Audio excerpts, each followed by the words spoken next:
Salmo 42. Vamos a leer de los versos del 6 al 11.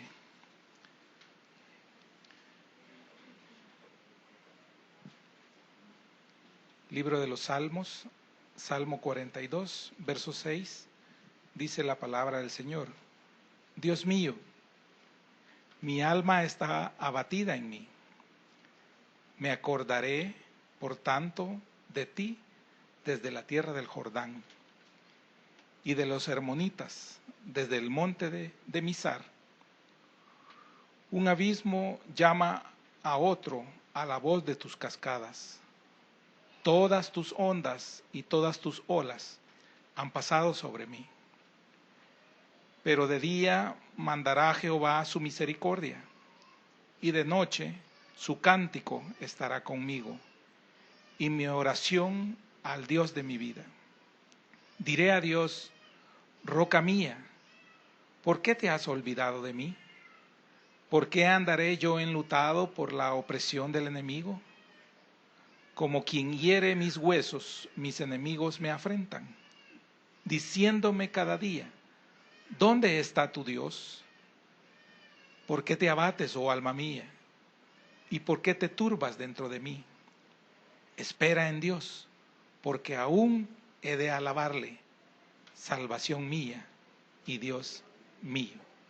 Padre, bendícenos, Señor, con tu palabra en esta noche. En el nombre de Jesús. Amén.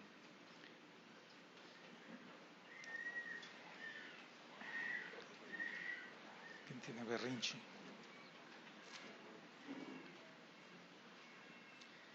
El tema para esta noche es: ¿cómo reaccionamos? Es una pregunta. ¿Cómo reaccionamos frente a las adversidades?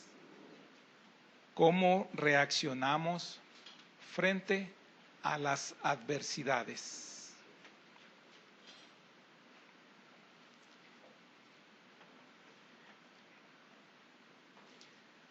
Este salmo, que dice que es dedicado al músico principal, es un másquil de los hijos de Coré.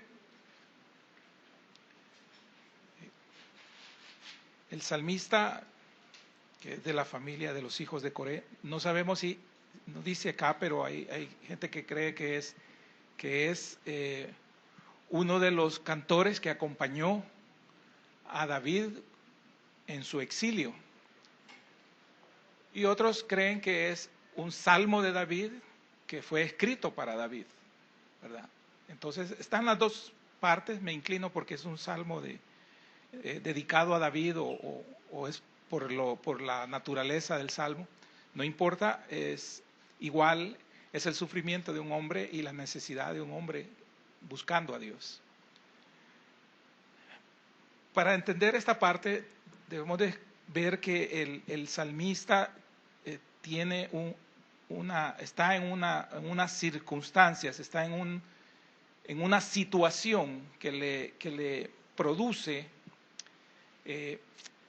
abatimiento, sufrimiento, como dice aquí en el Salmo. Y es una situación difícil, cualquiera que la que sea, es una situación difícil. Y creo que todos pasamos por esas situaciones difíciles, de diferentes índoles, en diferentes momentos, de diferente intensidad. Todos pasamos por esas dificultades. Ahora, en estas circunstancias se encuentran, en primer lugar, que él estaba sufriendo. Ahí en el verso 7 dice: un abismo llama a otro a la voz de tus cascadas. Todas tus ondas y todas tus olas han pasado sobre mí. Esa figura poética de todas tus ondas y todas tus olas, que es muy preciosa, pero habla de un sufrimiento inmenso, es un sufrimiento grande. El hacer la figura en una representación de alguien que está en lo profundo del mar, en medio de una tormenta, en donde las olas se levantan y a veces son olas que son más altas que los propios edificios, son inmensas las olas. Entonces, él empieza a comparar una situación difícil con eso, todas tus ondas y todas tus olas. Y esto es muy similar a la parte de la oración que hace Jonás, allá en el capítulo 2 y verso 3, si usted me acompaña, cuando dice lo mismo, cuando ha sido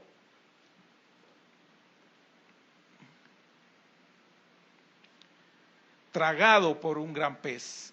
En el verso 3 del capítulo 2 de Jonás dice, me echaste a lo profundo, en medio de los mares, y me rodeó la corriente. Y aquí dice lo mismo que el salmista, todas tus ondas y todas tus olas pasaron sobre mí. Aunque en el caso de Jonás fue una vivencia real la situación, porque era una tempestad, una tormenta, pero pudo vivir y dar testimonio de esa gran sufrimiento, de esa gran dificultad de estar en medio de una tormenta enorme. El salmista lo compara con eso acá. Habla de ondas, habla de olas que hablan sobre ese sufrimiento. Es un cuadro también que se repite en el Salmo 88:7, si usted me acompaña también más adelante en el Salmo 88, verso 7, dice, sobre mí reposa tu ira, y me has afligido con todas tus ondas. Amén. Entonces, al igual que Jonás, el mismo salmista, y en otros salmos también, se da la misma impresión, ¿verdad? De sentirse en medio de una gran dificultad, pero notamos algo y es que dice tus ondas y tus olas. Atribuye, el salmista, esa situación de él, se la atribuye a que ha sido dada por Dios. Es podríamos decir, es un trato de Dios para con él, porque no aparece dentro del contexto que él esté diciendo que él ha cometido una falta. En este salmo no aparece eso, pero sí aparece un sufrimiento y entonces él atribuye que Dios ha permitido eso como un trato. Lo mismo como cuando vemos las situaciones difíciles que empezó a experimentar Job, allá en el capítulo 1, capítulo 2, en donde empiezan una serie de situaciones a las que tal vez él no puede tener un entendimiento, porque se necesita más que el entendimiento humano, ¿verdad? Y eso es difícil, pues, porque eso está en la voluntad y en el pensamiento de Dios. Solo Él es el único que sabe, ¿verdad?, nuestro futuro. Y entonces pasó por ciertas dificultades, una depuración muy, muy tremenda, perder a sus hijos, a sus hijas, perder sus ganados, sus propiedades, etcétera, hasta llegar a estar muy quebrantado de su salud, sin poder hallar una explicación, y todos aquellos amigos que lo rodearon no podían entenderlo, la explicación. Ellos atribuían todo eso a pecado de Job. Job les explicaba en ese diálogo que él tiene con ellos que no era pecado, era una situación difícil. Él deseaba morir, era una situación muy difícil, pero entendía que provenía de Dios, porque solo Dios podía permitir que una situación así pasara. Por eso, para exaltar la enormidad del sufrimiento, agrega eso de ondas y eso de olas en este verso 7. Habla de abismo también, hablando de profundidad y de grandeza de los problemas que enfrenta. Él está sufriendo realmente. Y también vemos que está rodeado de enemigos, o hay enemigos que lo atacan.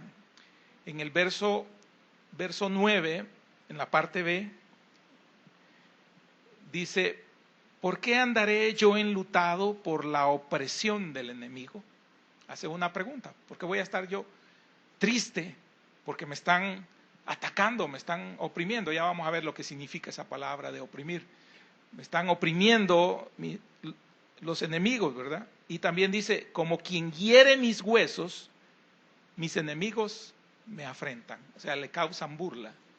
Entonces, vemos que lo otro es que hay un ataque, y es un ataque que lo oprimía, lo afrentaba, ¿verdad? Y también era continuo. Mire qué tremendo eso.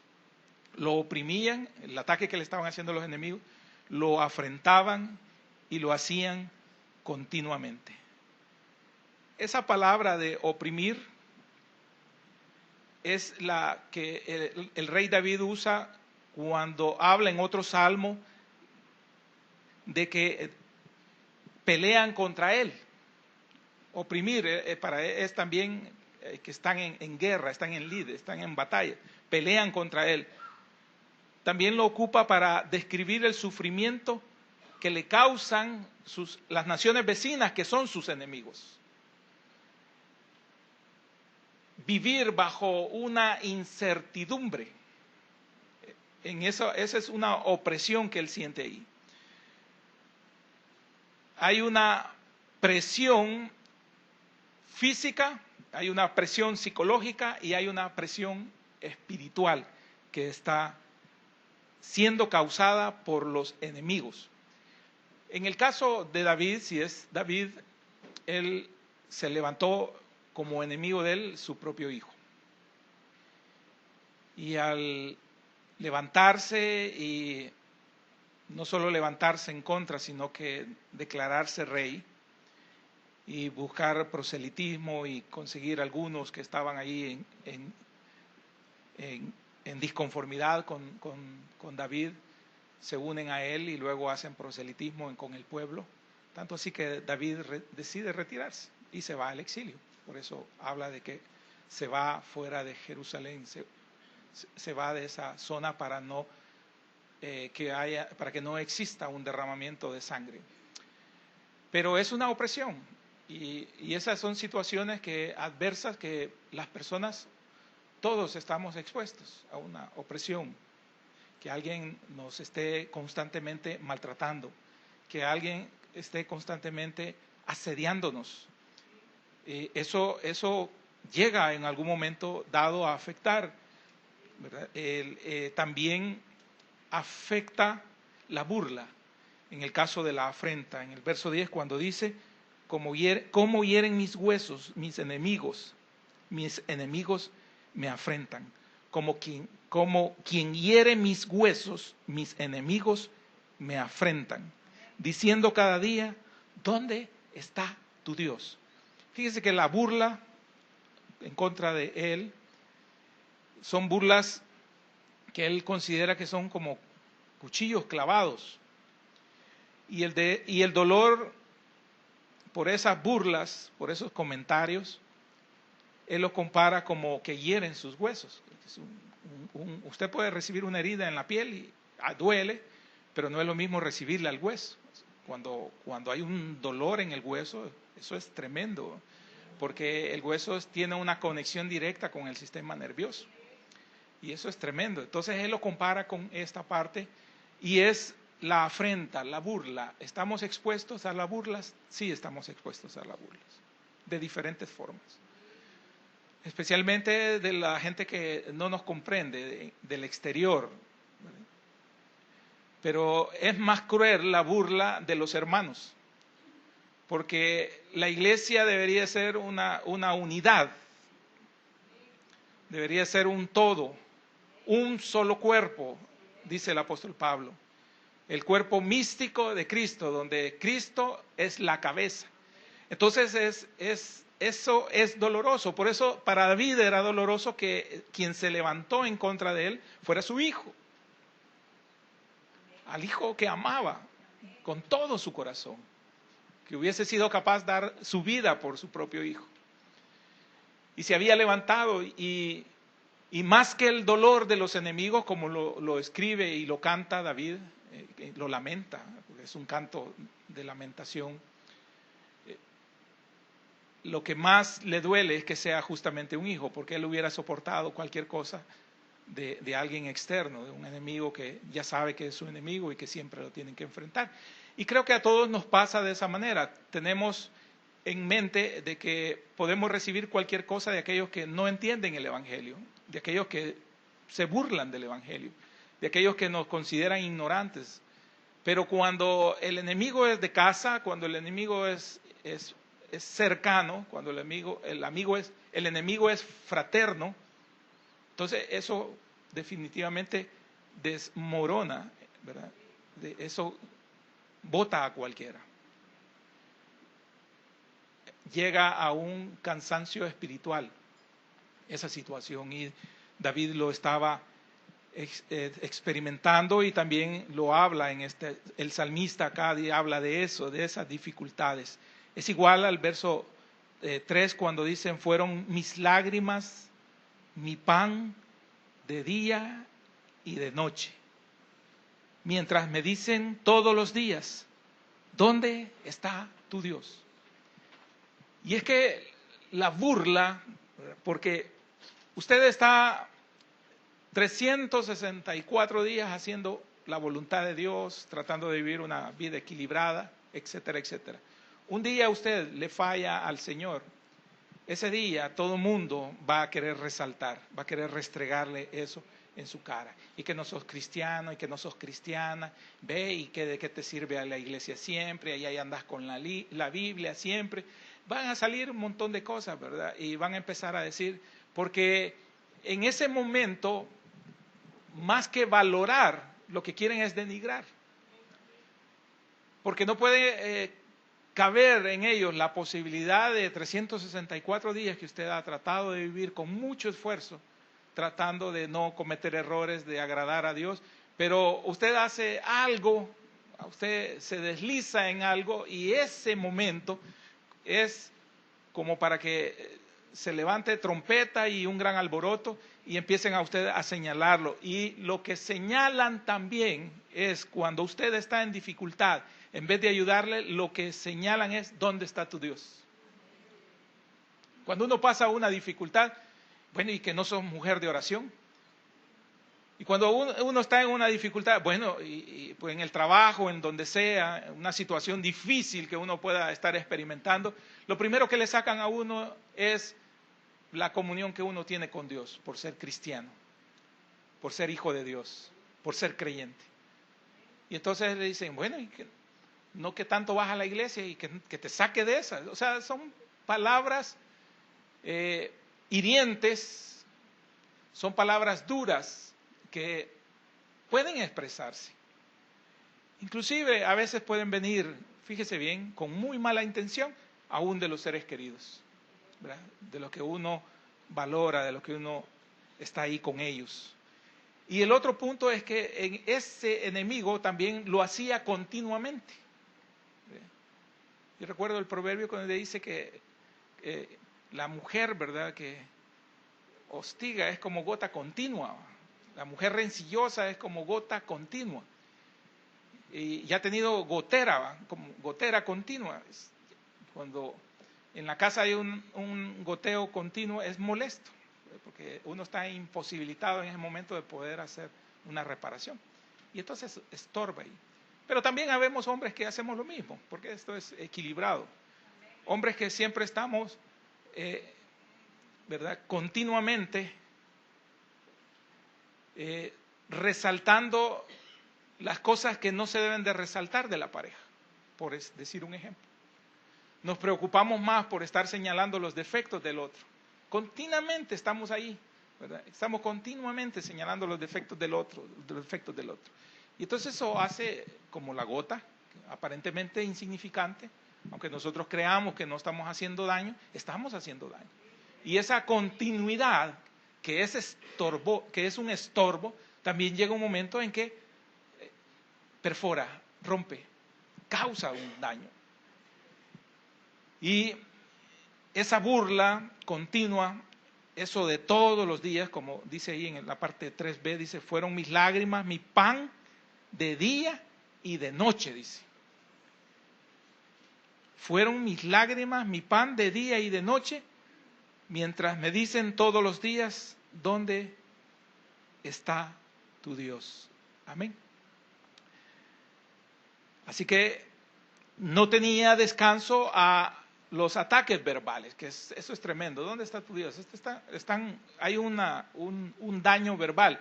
Y creo que todos hemos llegado a veces a concluir y decir, yo preferiría que me maltrataran físicamente y no que me hicieran tanto daño verbal. Yo sé que eso es una condición extrema, pero es extrema porque llega el momento de decirlo por la exasperación que causa el que estén constantemente diciendo algo, burlándose, humillando, lo que sea.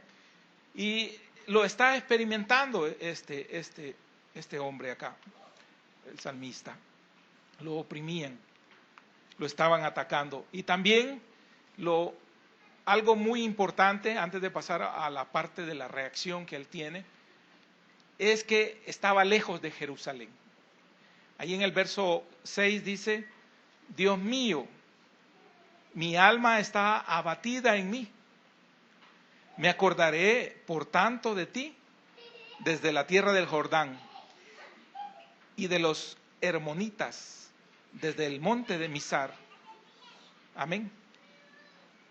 Y en el verso 4 dice, me acuerdo de estas cosas y derramo mi alma dentro de mí, de cómo yo fui con la multitud y la conduje hasta la casa de Dios, entre voces de alegría y de alabanza del pueblo en fiesta. Amén.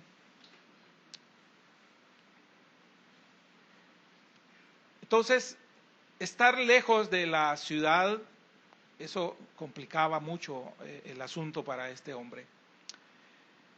En ese momento que él se encuentra lejos, ahí dice que en una tierra lejana, allá por el Jordán, en la región de los Hermonitas, Monte Hermón. Y dentro del Monte Hermón, que es una cordillera de lomas, de cerros, ¿verdad? Montes le llaman ellos. Nosotros diferenciamos entre lomas, cerro, etcétera. Pero hay un cerro ahí pequeño que le da el nombre a él de Misar. Y Misar significa pequeño. Misar significa insignificante. Entonces, ha de haber sido un monte sin mucha importancia, era un monte pequeño y por eso no figura dentro de lo importante, y hasta el nombre lo dice, pequeño. Ellos o él está ahí porque está en un exilio. No es un exilio, no es una cosa fácil estar donde uno tiene que irse obligadamente. Jerusalén es el símbolo donde estaba el templo de Dios, ahí lo dice en ese verso 4, el templo de Dios. Y el acordarse a él de todos esos momentos especiales cuando se podía congregar, cuando eran días de fiesta, de celebración, de cantos, de júbilo, de adoración al Señor, de convivio entre los hermanos. Eso es lo que él más resiente. Y yo creo que eso debe resentir todo hijo de Dios. Aquel que no siente una falta, una necesidad por el congregarse, por la coinonía entre hermanos, por la búsqueda de la alabanza, de agradar al Señor a través del canto, de adorarle, de derramarse, de entrar en ese júbilo por gratitud, por lo que sea. Eso creo que es parte esencial del Hijo de Dios, del creyente. No se puede vivir sin ese deseo de estar congregado. Y la distancia marca esto. Aquellos que hemos estado fuera o han estado fuera del congregarse, están pendientes de decir, esta es la hora en que ya comenzó, ya se están reuniendo, ya es la hora de culto, este día de culto, ahorita debe estar la alabanza, ya debe estar la prédica. O sea, es un recordatorio constante de aquello precioso, de aquello lindo que se puede disfrutar. Pero no es lo mismo estar voluntariamente sabiendo que uno puede regresar, que van a pasar los días y que uno puede regresar y que viene con todo ese deseo nuevamente, a estar obligado en un lugar donde uno no puede nuevamente volver a ese lugar de adoración, a ese lugar de gozo, a ese lugar de encuentro con el Señor y de encuentro con la alegría y con la felicidad que se puede compartir entre hermanos. Entonces Jerusalén se vuelve a la distancia nada más un referente para ellos. Y si es David, imagínense David, un hombre que fue a buscar el arca nuevamente, que decidió hacer nuevamente un lugar de adoración para ella, dedicarle parte no solo de su tiempo, de su fortuna, dar su fortuna para que pudiese haber casa de Dios. Y entonces encontrarse a la distancia era duro para él. Hay una muerte espiritual para él, por la necesidad que él enfrenta acá. Entonces hay unas reacciones que tiene en el Salmo, el salmista tiene unas reacciones. ¿Cómo reaccionó él ante estas situaciones difíciles que él estaba experimentando? Primero, él tuvo un desaliento espiritual.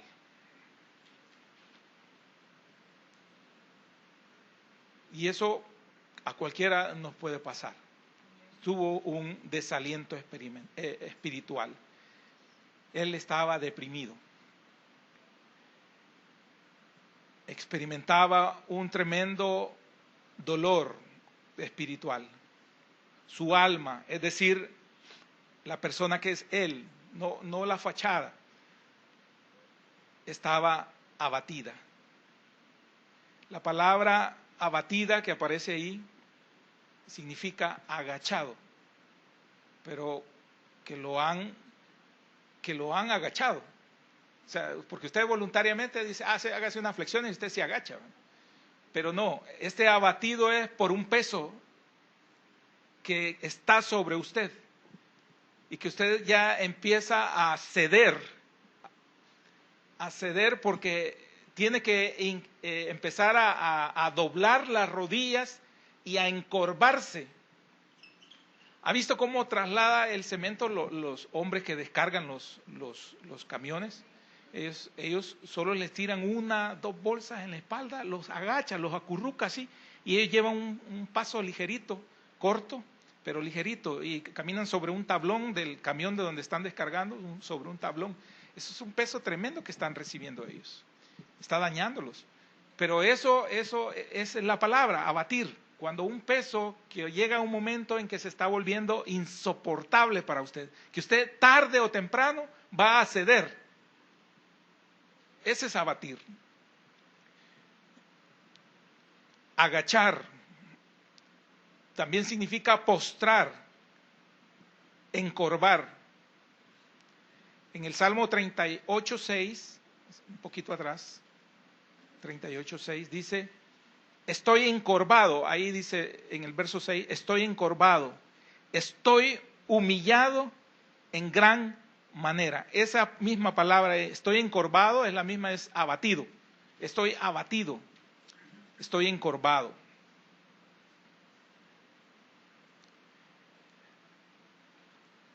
Volvamos al Salmo 42 y dice en el verso 5, ¿por qué te abates, oh alma mía? Y también dice, y te turbas dentro de mí. O sea que está abatido y está también turbado, dice ahí. La palabra aquí es una señal de intranquilidad interna, muy fuerte. La palabra turbado es como cuando las aguas se han movido violentamente y generan ondas para todos lados. Eso es turbado.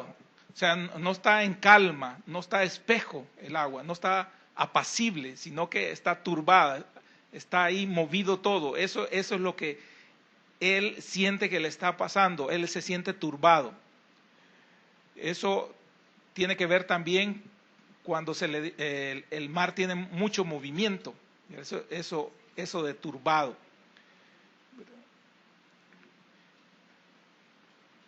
Aguas movidas, por la razón que sea, por fuertes vientos, por la tormenta, lo que sea.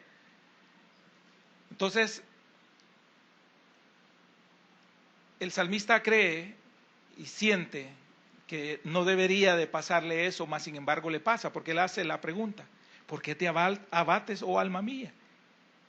Y te turbas dentro de mí. Esa es una situación que está viviendo. Ahora, él viene y en la misma porción dice, espera en Dios. Él mismo se da el aliento, se apoya a sí mismo para decir, espera en Dios, porque aún he de alabarle, salvación mía y Dios mío. La otra reacción, aparte del desaliento que tiene, es un llanto. Tiene un desaliento espiritual, ha pasado una situación difícil, cualquiera en una situación difícil que esté pasando, sobre todo espiritual, no puede contenerse y va a llorar. Va a derramar lágrimas inevitablemente, porque hay un desaliento espiritual y se va a manifestar de esa manera. Entonces él derrama su alma dentro de sí. El verso 4 dice, me acuerdo de estas cosas y derramo mi alma dentro de mí. Le produjo lágrimas. Evidenció que era un hombre sensible, ¿verdad? Y creo que todos pasamos por esta situación, ¿verdad? De que la situación difícil, el desaliento, el abatimiento, lo que sea, la decepción. Estamos hablando cuando toca a la persona, cuando toca los sentimientos, cuando toca el alma, como lo expresa él, definitivamente nos lleva a una situación de dolor, nos lleva a un llanto. Pero debemos de entender que, si bien es cierto, es necesario derramarnos, porque es inevitable para la naturaleza misma de lo que nosotros somos, seres sensibles. Si bien es cierto que vamos a derramarnos, vamos a llorar, vamos a quebrantarnos, tiene que haber un momento de alto para eso. Si ustedes recuerdan cuando David, la mujer de él, pierde el hijo, entonces hubo un derramamiento, un llanto de David,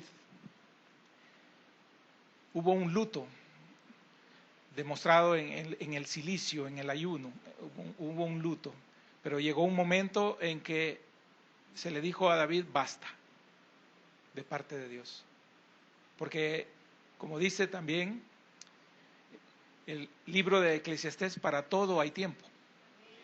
Y había un tiempo de dolor, había un tiempo de luto, había un tiempo de pesar, había un tiempo duro y difícil, pero venía luego el tiempo en donde tenía que meditarse y salir de esa situación. Y no nos podemos quedar en medio de ese dolor, en medio de ese llanto. Lloraba tanto que lo compara con el pan diario él. Dice, mis lágrimas, mi pan de día y de noche. Mire qué tremendo. No comía, sino que lo que tenía era el llanto, constantemente, estar llorando. Ahora, el llanto de él es un llanto por estar fuera, aparte de su casa, estar fuera del templo, estar fuera del culto a Dios. Ojalá sea ese nuestro llanto lastimero, la ausencia de Dios, que no seamos indolentes al alejamiento, que no seamos insensibles al alejamiento de las cosas de Dios, porque ahí es donde se ve el grado espiritual que nosotros poseemos. Porque la sensibilidad es por la necesidad de Dios. Y esa debe ser nuestra sensibilidad. Por eso sí debemos de llorar. Por eso sí debemos de estar nosotros en ese abatimiento, ¿verdad? En ese dolor de la búsqueda de Dios. Porque nos hace falta Dios. Como el niño cuando ya no ve a su mamá. Cuando el niño ya sabe que es la hora que se acerca a mamá. Pero mamá tuvo un retraso, tuvo un contratiempo y no llega, y entonces el niño sabe que es la hora y empieza a preocuparse y de repente empieza a llorar y a llorar porque él quiere a su mamá en ese momento. Hay una necesidad tremenda para él de verle, aunque ande la mamá ahí ocupada en los que llega con bolsas y ande atareada haciendo el oficio y volviéndolo a regañar, ¿verdad? Porque no hizo lo que tenía que hacer, pero el niño ya está satisfecho de que ahí está. esa relación es importante. Hay un lazo, hay un vínculo que aunque no sea real, que se va a perder en el caso del niño, pero en nosotros también debe ser de esa manera, como una necesidad, como viendo que se va a perder, aunque sepamos pues que Dios al final puede reconciliarnos de alguna u otra manera o volvernos a nuestro estado donde estábamos antes o a una situación quizá mejor. Entonces llora, se derrama con lágrimas. Y tercero acá es que tiene una sed espiritual. Hay una necesidad espiritual. Eso se ve en el verso 1 y 2 y comienza así el salmista diciendo, como el ciervo brama por las corrientes de las aguas, así clama por ti, oh Dios, el alma mía. Mire el verso 2, mi alma tiene sed de Dios, del Dios vivo. ¿Cuándo vendré y me presentaré delante de Dios? Amén, hasta ahí. Entonces, este bramar, este gemir, dice ahí que como el animalito que busca por las aguas, ya esto el Señor me permitió compartirlo hace un par de meses, esta parte, es como la búsqueda que él siente, la sed de Dios, la necesidad de Dios. Ante tanto sufrimiento, ante tanta dificultad, al experimentar un quebranto profundo como el que estaba experimentando este hombre, nuestra única esperanza es Dios. Es la única esperanza. Por tanto, él comienza a sentir una gran necesidad de Dios para su vida. Una necesidad que él la compara con esa sed que un animalito tiene, ¿verdad? Desesperante. En medio de este dolor, él exclama, mi alma tiene sed de Dios, del Dios vivo. Si usted me acompaña al Salmo 63.1, Salmo 63.1.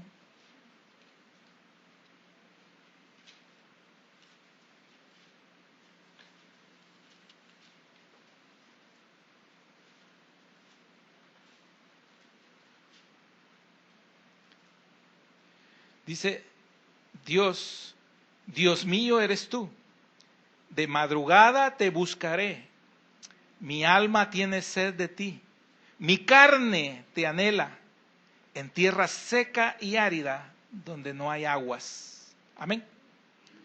Entonces, sigue existiendo las comparaciones de esa necesidad tremenda, ¿verdad? Hace poco nos explicaban la sed de la palabra, la necesidad, la búsqueda de Dios a través del conocimiento de Dios, a través de lo que Dios quiere enseñarnos, lo que Dios quiere decirnos.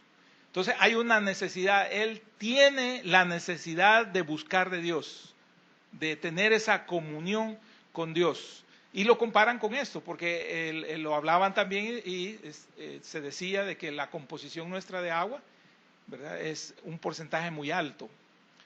Todo nuestro cuerpo, nuestro cerebro, nuestra sangre, nuestra piel, todo es agua, nuestros órganos son agua. Entonces nosotros necesitamos tomar agua y no sodas, ¿verdad? Y no bebidas carbohidratadas, ¿verdad? Entonces lo que necesitamos es agua, eso es lo que Dios ha dejado para nosotros. Y aquí lo enseña de esa necesidad, de esa sed, que lo compara a la búsqueda de Dios, en este caso porque ya no hay esa comunión que él antes tenía. Entonces esa lo llevó a esa tristeza y a expresarse de esa forma de una necesidad. Eso también usted lo puede experimentar cuando por alguna razón usted queda imposibilitado, incapacitado en cama, ¿verdad? Y no se puede congregar.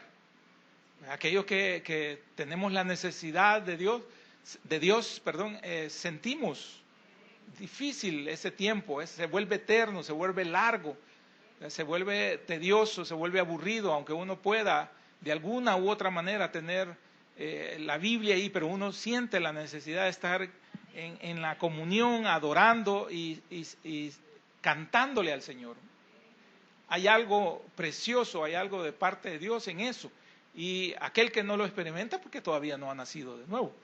no siente que es parte de su necesidad. Algún día, primero Dios, pueda sentirlo, ¿verdad? Porque ese es el propósito.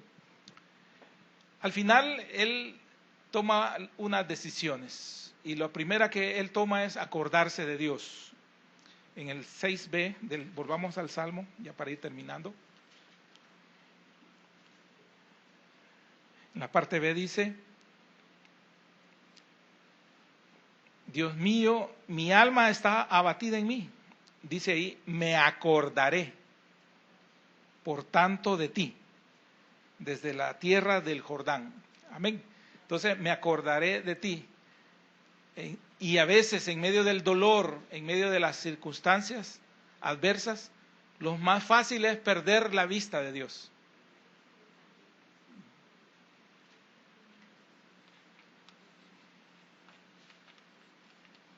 Siempre lo he ejemplificado con el que se está ahogando. El que está en una piscina o está en el mar y se está empezando a ahogar, ¿va? Entonces, esa persona, por el miedo a morir, no entiende razón. No le puede decir usted, mira, aquí vamos a nadar para este lado y aquí vamos a salir, o mira, espérate, te voy a poner el chaleco, o no entiende absolutamente nada, ¿verdad? La persona está cegada por la necesidad. Y qué triste es que nosotros nos ceguemos de esa forma y perdamos de vista a nuestro Señor, ¿verdad? Que perdamos la calma, que nosotros no nos demos cuenta de que ahí está Dios como verdadero gigante, que es más grande y más poderoso el que está con nosotros que los que están en contra nuestra. Entonces, esa palabra que algunos de ustedes mejor que yo la pueden recitar el verso hasta con toda la nomenclatura, ¿por qué no se hace vida en el momento de una dificultad? Ante un pronóstico feo médico, ¿verdad?, que nos puede desanimar, nos perdemos. Ante un fracaso financiero, ante una pérdida de un ser cercano, nos perdemos y entonces, en vez de acordarnos de Dios, en vez de recurrir al Señor, nos volvemos nosotros alejados de Él porque perdemos de vista a Dios. Y este es un error fatal en aquellos que lo experimentamos de esta manera. Así que nosotros debemos de estar en medio de las dificultades, porque para eso es toda esta preparación, es la preparación de su vida, es la preparación para que usted vaya, no espere que sea esto una burbuja que lo va a mantener así y en todos lugares. No, si allá en el trabajo ahora pudo haber recibido palabra preciosa de parte del Señor, usted pudo haber leído palabra preciosa de parte del Señor, y allá en el trabajo mañana lo esperan con un bate, ¿verdad? Y vienen los garrotazos, ¿verdad? Y vienen también las puñaladas por detrás. Entonces, eso no lo va a desanimar, porque el Señor lo está preparando siempre para eso. Todos tomamos la figura del soldado, pero el soldado pasa constantemente en una preparación, pero para ir a la guerra. Su preparación física, su preparación logística, su disciplina, todo lo que él recibe, las técnicas de todo lo que él recibe, es para ponerlo en práctica. Es para ponerse a prueba. Un día va a tener que experimentarlo y no va a llegar allá a caer en crisis de nervio, va a tirarse al suelo y a chuparse el dedo. No puede ser. Tiene que recordar todo ese entrenamiento, y si no, ahí está un gran sargento que se lo va a recordar. Entonces, para poder sobrevivir ante la dificultad, pero ese es el momento de recordar todo. Ese no es un momento. Imagínese, usted se prepara para tirarse por paracaídas y en el momento en que se tire entra en crisis. Si toda la preparación fue para eso, para que usted pudiera sobrellevar una situación extrema. Entonces, la vida del creyente es una situación extrema, porque allá afuera está el enemigo de una u otra manera acechando por su vida, de todas las formas posibles, ¿verdad? Sutiles, no sutiles, confrontativas, no confrontativas, de intriga, de lo que sea, de enemigo visto, de enemigo no visto, todo está ahí afuera, pero usted sabe que aquí está siendo preparado para enfrentar todas esas situaciones. Así que la decisión del salmista fue acordarse del Señor primeramente. También cantarle al Señor. Verso 8 dice: pero de día mandará Jehová su misericordia. Mire qué precioso. Y de noche su cántico estará conmigo. Y mi oración al Dios de mi vida. Amén. Entonces, de noche su cántico estará conmigo. Y no que el Señor le va a estar cantando, sino que los cantos que son para el Señor van a estar en la boca de Él, adorando. Y qué mejor ejemplo en el libro de los Hechos, ¿verdad? Cuando Pablo y Silas, perfectamente, qué bendición, cantan, adoran al Señor en medio de la dificultad, en medio del peligro, en medio del dolor, en medio del sufrimiento. No se están quejando de que para qué los llamaron a servir. No le están diciendo, reprochándole al Señor, yo porque soy servidor y porque me pasa todo eso. Esa es inmadurez de nosotros. Sino que es el momento en que ellos tenían que cantar. Es el momento en que tenían que adorar. Ese es el momento. Para eso hemos sido preparados. Para ese momento hemos sido preparados todos. Todos acá. Entonces hay que cantarle a Dios. Volver nuestra mirada a Dios. Y por medio del canto fortalecernos. Una vez que compartí acá también les decía, mire, a veces no hay tiempo de orar. Hay situaciones que usted viene acá y no puede hacer hilada una oración de 1 minuto. Pero usted puede derramarse a Él y puede cantarle al Señor. Y es que no sale, no fluye, ¿verdad? Porque está abatido, está confundido usted, está siendo atacado, está en esa opresión grande, pero puede cantar. Dios ha dejado esa arma poderosa y esa cosa tan preciosa de poder que nosotros le alabemos en medio de la dificultad. De estar tristes, cantemos salmos. Estemos alegres, vamos a cantar salmos. Todo el tiempo y en todo momento nosotros podemos cantarle al Señor, acordarnos del Señor a través de los cantos. El deseo de cantar a Dios es parte de la vida del creyente. El deseo de cantarle al Señor es parte de la vida del creyente. Si usted no canta es porque usted no lo practica.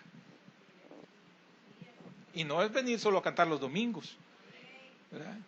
Y para algunos hasta los días de semana que vienen, ¿verdad? Sino que es en todo momento y en todo lugar. Amén. También ahí habla en ese mismo verso que estábamos viendo, en el verso 8 dice, pero de día mandará Jehová su misericordia, de noche y de noche su cántico estará conmigo. Y después dice, y mi oración al Dios de mi vida. Verso 9, diré a Dios, roca mía, ¿por qué te has olvidado de mí? ¿Por qué andaré yo enlutado por la opresión del enemigo? Como quien hiere mis huesos, mis enemigos me afrentan, diciéndome cada día, ¿dónde está tu Dios? ¿Por qué te abates, oh alma mía? ¿Y por qué te turbas dentro de mí? Espera en Dios, porque aún he de alabarle, salvación mía y Dios mío. Entonces le canta al Señor, se recuerda del Señor, le canta al Señor, le ora al Señor. Esto es fundamental también.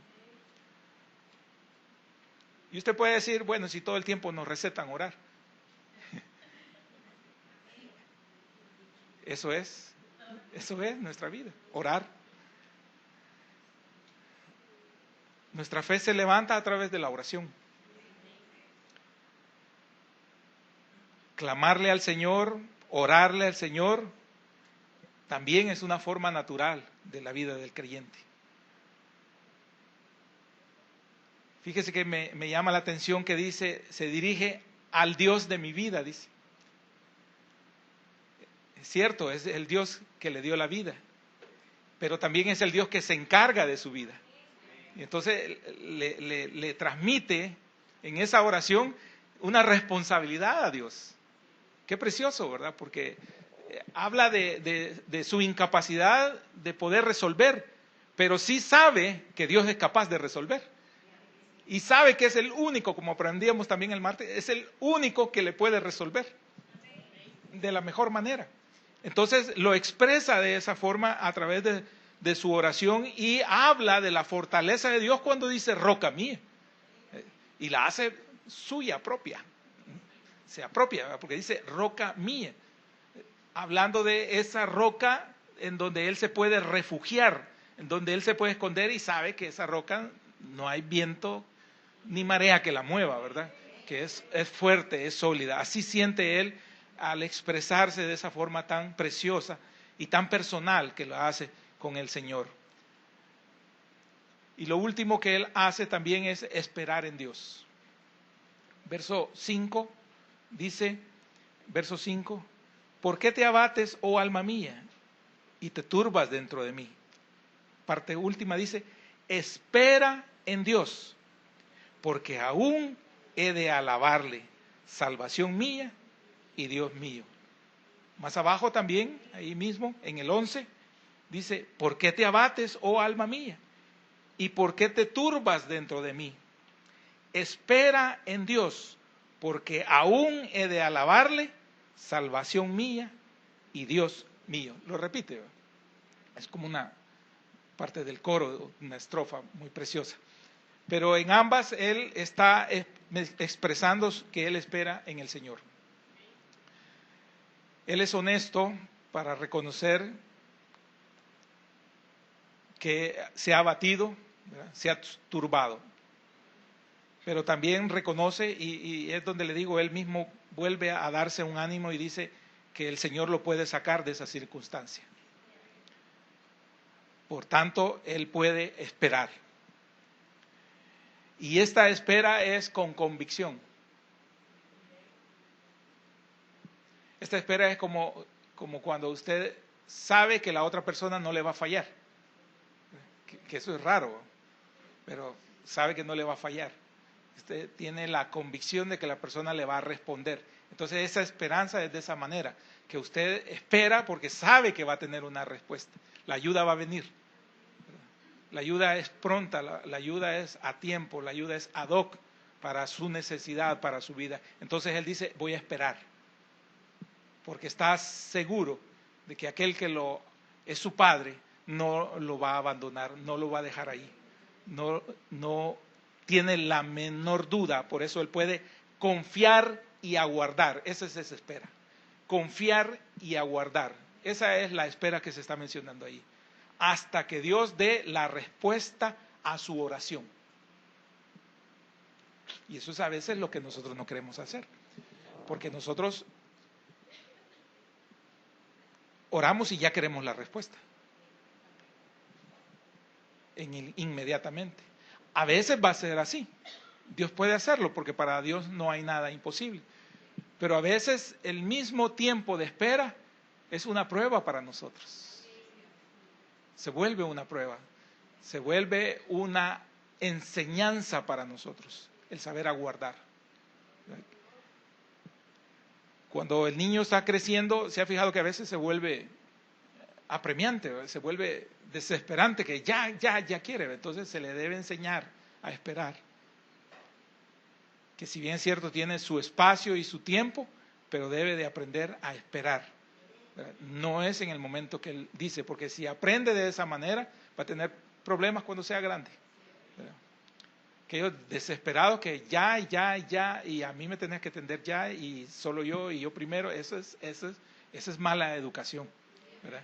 Y nosotros somos los responsables de esta nueva generación, ¿verdad? Entonces acá vemos que el verbo de esperar conlleva confiar, aguardar, les dije, hasta que Dios dé la respuesta a su oración en el tiempo que Él diga. Y hay una gran diferencia en esto, porque es esperar confiadamente, sabiendo que el Señor va a llegar en el momento justo. No es la misma esperanza que nosotros tenemos de hombres con hombres. No es lo mismo.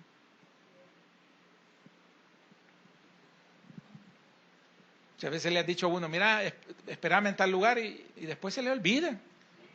Mira, aquí estoy esperando. ¡Ah! Ya llego en 5 minutos, estoy en un gran tráfico. ¿Y qué es? Es mentira. Estamos por otro lado, se nos había olvidado. Sí. Entonces son nuestras salidas, ¿verdad? Fáciles, pero no es así. Entonces acá no es de esa manera, es todo lo contrario. Esto es, Dios es fiel. Y con eso quiero terminar. Dios es fiel. Por eso podemos orarle, por eso podemos derramarnos, por eso podemos confiar en Él plenamente, porque Dios es fiel. Y en medio de todas esas dificultades, nosotros debemos de reaccionar de la mejor manera, y es confiadamente. Amén. Que el Señor añada bendición a su palabra. Cierre sus ojos, vamos a orar. Señor, sé que es difícil esperar.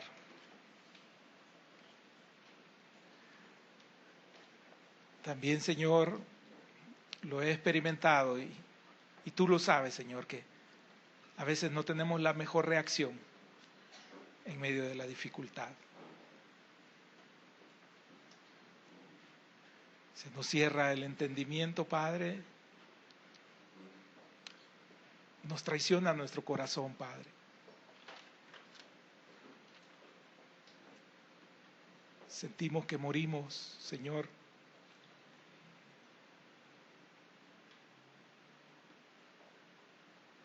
Nos volvemos como Giezi, Señor, el criado de Eliseo, sin una visión espiritual, Padre. Cuando tú demandas que seamos como Eliseo, estar confiados,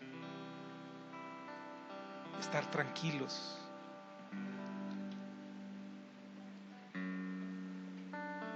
Hermano, quien se debería de afligir son nuestros enemigos, porque no saben con quién se están metiendo. Y aunque nosotros no hagamos juicio, y aunque nosotros no tomemos revancha, el Señor sabe lo que hay en nuestros corazones. Como dijo el apóstol Juan, abogado tenemos en el Señor Jesús para con Dios. Él es nuestra roca, Él es nuestra salvación, Él es nuestra torre fuerte, y todas esas palabras preciosas que han derramado hombres que han llorado, palabras aprendidas por una vivencia, por una prueba, por una dificultad, como el rey David, como ese hombre, aún elegido y ungido de parte de Dios, tuvo que experimentar sufrimientos, persecución, peligro, hambre, exilio, maltrato, amenazas de muerte, intentos de muerte, pero no sucumbió, siguió adorando al Señor, no cayó, se debilitó, sí, como todo hombre, y si cayó se levantó porque él confiaba en el Señor. Él siguió confiando en el Señor hasta el fin de sus días.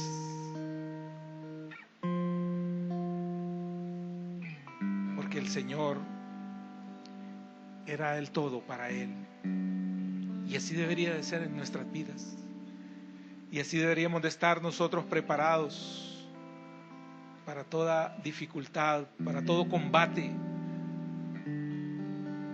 contra toda estrategia, contra toda artimaña que quiera alzar el enemigo en contra de nosotros. Aunque hoy sintamos que es tiempo de muerte, la muerte no llegará a tu vida. Y aunque hoy sintamos que perdemos algo importante en nuestra familia, en nuestros bienes, aún llega esa decadencia en la parte espiritual, eso no debe de perturbarnos de tal manera de hundirnos del todo.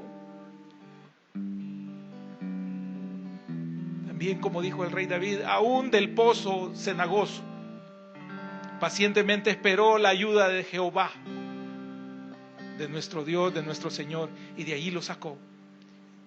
Y puso los pies de David sobre peña y pudo enderezar nuevamente su caminar. Así que hay esperanzas para todos y cada uno de nosotros. Bendito sea, Señor.